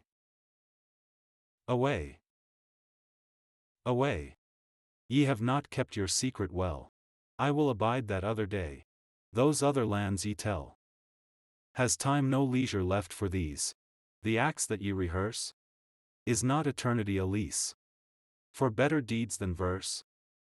'Tis sweet to hear of heroes dead, to know them still alive, but sweeter if we earn their bread, and in us they survive. Our life should feed the springs of fame with a perennial wave, as ocean feeds the babbling founts, which find in it their grave. Ye skies drop gently round my breast, and be my corselet blue. Ye earth receive my lance in rest, my faithful charger you. Ye stars my spearheads in the sky, my arrow tips ye are. I see the routed foemen fly, my bright spears fixed are. Give me an angel for a foe, fix now the place and time, and straight to meet him I will go, above the starry chime. And with our clashing bucklers clang, the heavenly spheres shall ring, while bright the northern lights shall hang beside our tourneying. And if she lose her champion true, tell heaven not despair, for I will be her champion new, her fame I will repair. There was a high wind this night, which we afterwards learned had been still more violent elsewhere, and had done much injury to the cornfields far and near. But we only heard it sigh from time to time, as if it had no license to shake the foundations of our tent. The pines murmured, the water rippled, and the tent rocked a little, but we only laid our ears closer to the ground, while the blast swept on to alarm other men, and long before sunrise we were ready to pursue our voyage as usual.